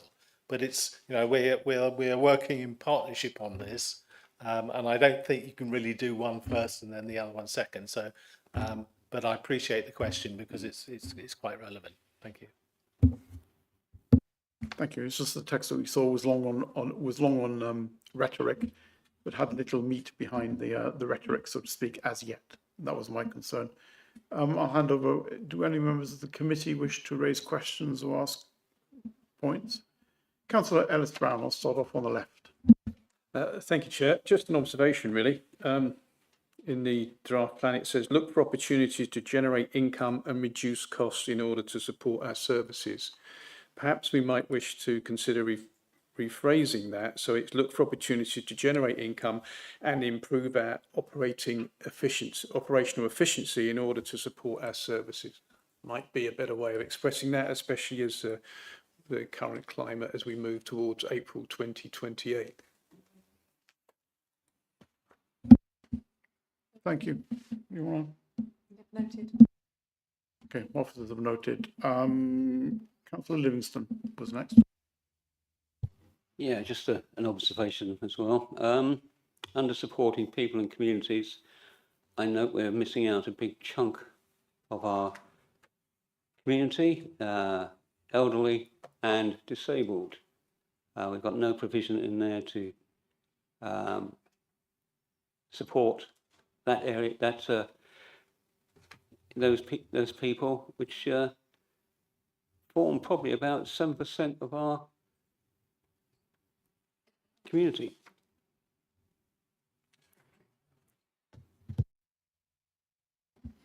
Thank you. So, take that one.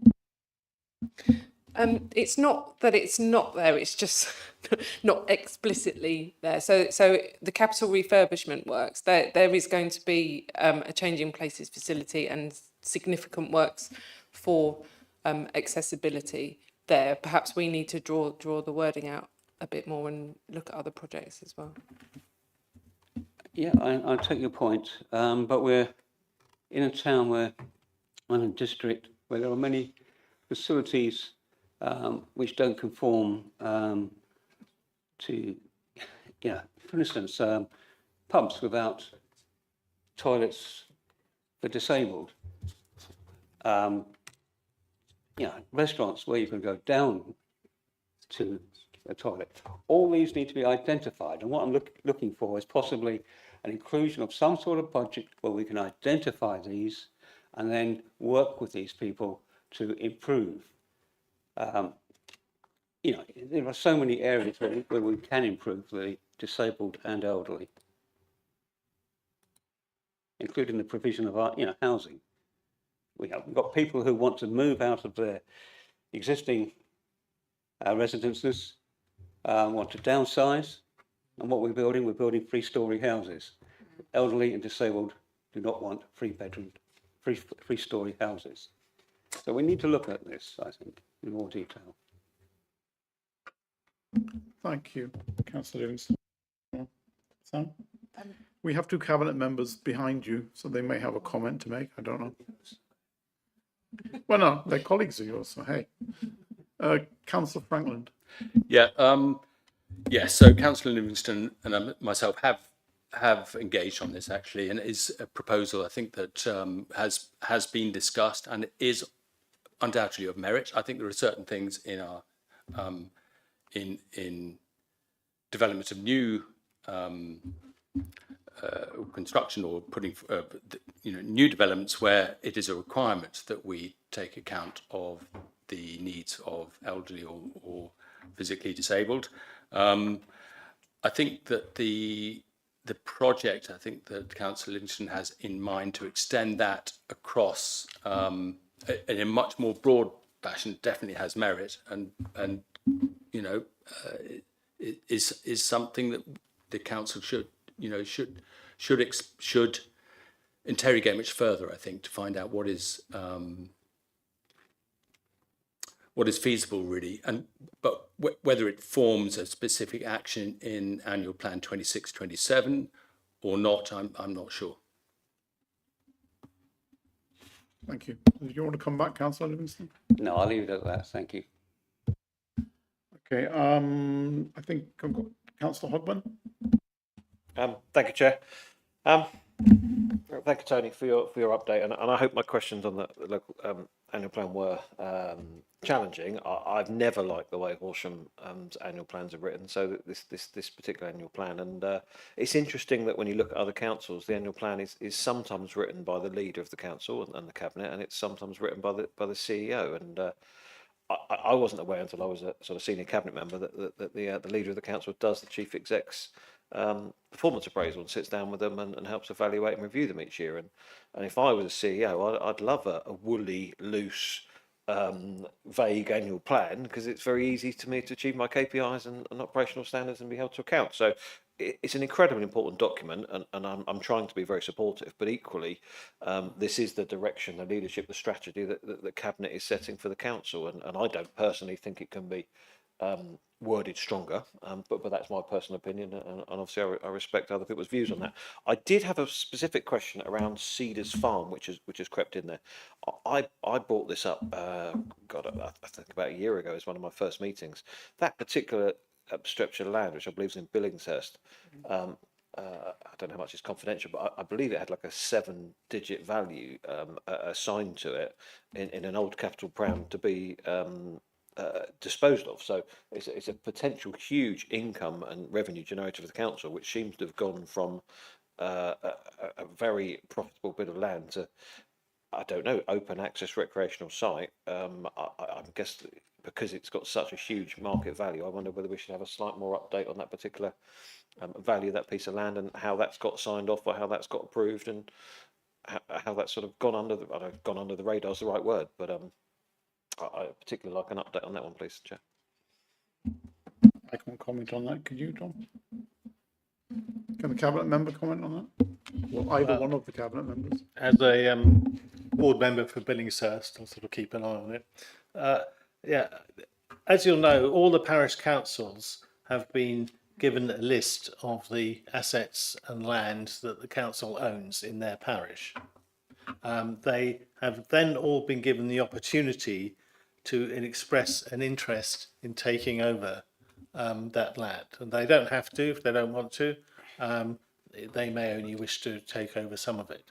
If they wish to take it over, then we will then consider it on the proposals. But that particular land, I mean, it has quite a long history to it. It was originally an orchard, and it was an orchard that was accessible to the public. There was an MOU signed some time ago with the parish council that it should retain as an area of community use. However, that got sort of hidden in some shelves somewhere, and in some years ago, the council actually chopped down all the trees in the orchard, and had a proposal for building an old people's home there, which then didn't go ahead. We've been discussing it, and you know, it's a not really an asset that we've made any contribution to the life of the residents, because it's completely overgrown and unusable. And if the parish council wants to take it on, we will consider it. Do you want to follow up on? Well, I guess it's a question of whether it's a council decision or a cabinet decision. If it depends on the value of that property being disposed of, and as you said, the council's got procedures in place as regards asset disposal and asset transfer, and I think we should all keep a careful eye on it as it comes forward as the appropriate use. And I was aware that there's some tricky wording as regards possible covenants and relationships with the parish council. So I imagine the cabinet member is probably more up to date than I am on that, but I guess I fear that things go behind the radar when at one stage this land was valued at, as I said, north of 7 figures. You know, to potentially being given away for free, that's a very large decision to be made, and that certainly possibly is a full council decision given the value of that land, in my opinion. But I'm open to obviously advisement and other people's opinion. I think we have in place a very clear protocol in terms of, I can't remember which committee it went to. I think it went to the other, I'll call it the other committee, but basically there's a very clear protocol in place that if the land has development value, whatever it is, that basically we don't hand it over willy-nilly, and that we actually do review it very carefully. There's a case in Amberley, for example, in my patch, which is being looked at as well, where the land is possibly for development, and the parish council may get part of the land, which is, this probably doesn't exist as a word, but non-developable, but the other part of the land that is developable would basically stay with us, basically, essentially. And I suspect that protocol would kick in for the cabinet to consider very carefully what it does. I'm sure the cabinet will take those things into account. Any other questions on this topic before we move on? Councillor Circus. As we move, I've mentioned it before this evening, but as we move towards April 2028, I wonder whether there's going to be any scope for us to start thinking in a more collegiate fashion with our neighbouring authorities, assuming, particularly if the government decides on HDC's idea of what the unitaries in West Sussex are going to look like, which, based on what the decisions they've made in relation to Surrey, looks sort of slightly hopeful. In which case, is there any potential to think of shared services?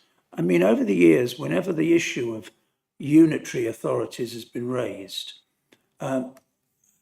in my experience, everyone has then said, well, how can we object?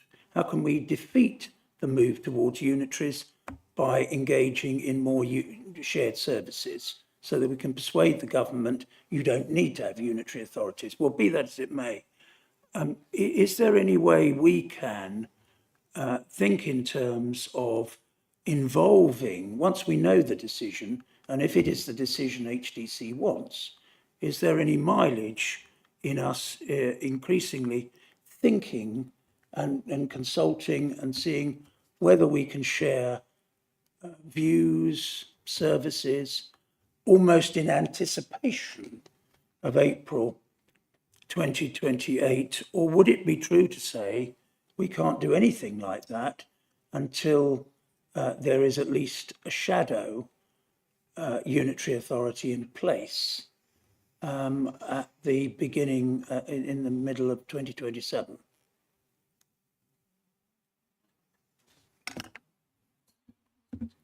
Yes. So if we wait until 2027 or even 1st of April 2028, there's no chance of any new authority being successful.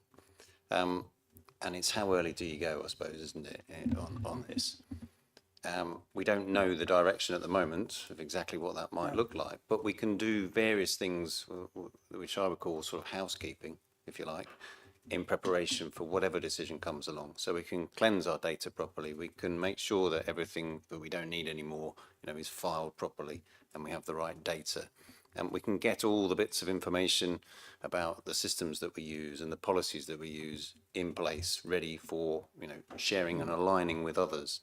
And if we want to make this successful for the new authorities, then that's what we need to be doing now. And we are starting to do that in the most important areas first, I suppose. So HR and IT and all those bits and pieces will be the key bits that we have to get right from the start. Everything else will have to follow though. So planning will need to align. Environmental services, all the revenues and benefits policies, because on day one, we can't have, people living in the Crawley area having a different policy to those living in Horsham. It has to be the same policy. The shadow will make a decision, of course, about what that policy will look like, but we need to be able to easily compare and know the different options. And my view would be to try and step towards where we want to get to in, incremental steps rather than just one giant leap of faith at the end of it. So that work is starting now. It's already starting in some areas. It will get harder and faster and more involved. And it also means that capacity across the organisation will be taken up doing that. So whilst we might want to do lots of other things as well, and we've talked about a number of things that we want to deliver, a lot of the organisation will be trying to do things at the same time.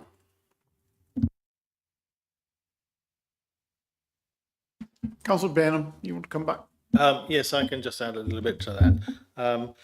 As Councillor Serkis probably knows, in the lead up to the submission of the big business case, there was about a 6-month de facto sort of working group, which was really the leaders group of the council, the leaders group including the chief executives, and there had been some meetings beneath that, such as communications, etc. That has gone on temporary hold while we await the government's decision. But once the decision comes out again, that group will reconvene, and as a general thing for the whole county, but also if we end up having the two unitary system, then we will be setting up similar mechanisms with Crawley and Mid Sussex, and we're already talking pretty closely with them at a leadership level already. And yeah, so I mean, one thing is for sure is that once the unitary is vested, everything won't be in place, and there will be a further period of transition. Even things like harmonisation of council tax, for example, it's unlikely to be there on the first day of the council, and there are many other issues like that. But yes, we're fully aware of the challenge, and I think we've got a reasonable plan into making the best of that. Okay, any questions from committee members or guest members? No? Well, thank you for that. We'll now move on to item 12 of the agenda, which is a follow-up of S106. Basically, the only one that's running at the moment is Task and Finish Group S106 non-financial. We had a number of meetings to discuss the mechanisms of the S106, in particular with third parties. One piece of work or one feedback that we got was from North Horsham Parish Council, who explained how they interface with Mowbray and all the development in their parish. And frankly, it was really an eye-opener, in my personal opinion at least, a good piece of good practice, actually. There's stuff that they do and the way that they do it, there is a lesson there for other parishes in the future, I think, in the way North Horsham Parish Council have handled that whole thing. And the officers of the District Council have helped. Mowbray is a developer that's been helpful. I say it was surprised, but they've been, they've gone the extra mile to buy into this. So that we've come across good practice. We had some feedback from strategic development manager from West Sussex County Council in relation to schooling. So we had a partial answer on that, but we would still like an officer from West Sussex to come to the next meeting. NHS England seem to be having difficulties coming back with an answer. So we're still waiting for an answer on that. I think that's a fair way of putting it. So the work continues. The other thing is we've also looking at how 106s are drafted and looking at a way forward for good practice for us to bring into the way we do things, to get ward members in particular involved in the early stages of 106 discussions and 106, what's the word? Wish list is the wrong way of putting it, but basically for people to have so councillors would have a good idea of what the community wants to feed into the planning process. On a particular example, in my case, I've taken a vast interest in 106. I've been very heavily invested in it in my patch. Other district councillors take it in a different view and take a different approach. Nonetheless, I think the opportunity should be there. So we're looking at that and we're taking that forward in the task and finish going forward. And the next meeting is scheduled very soon. It was delayed for the local government and all the rest of it. So that's update on task and fish. The other Victoria Finnegan at the next meeting on Wednesday will no doubt come forward with some other things on her side. Item 13, the work programme. You will have seen in your programmes, you will have seen in the agendas, the work programme. It's basically, some of it is what is bread and butter stuff that comes to the committee. I take it that you take it as read, basically move on. The Cabinet Forward Plan basically has also been published. We have taken on board some of the items for the Cabinet, and the other items will be taken on Wednesday. Do I take it as read that the Cabinet Forward Plan is, for your information, basically? Yes? Thank you. Urgent business. There is no urgent business on the agenda, of which I'm conscious. So I'd like to thank the officers for coming and sitting and answering questions. I'd particularly like to thank the two cabinet members for coming and fielding the questions well and for participating in the meeting. I'd like to thank committee members for coming, and I wish you a safe drive home, and guest committee and guest councillors as well. And I thank you very much and draw the meeting to a close. With 1 minute to spare.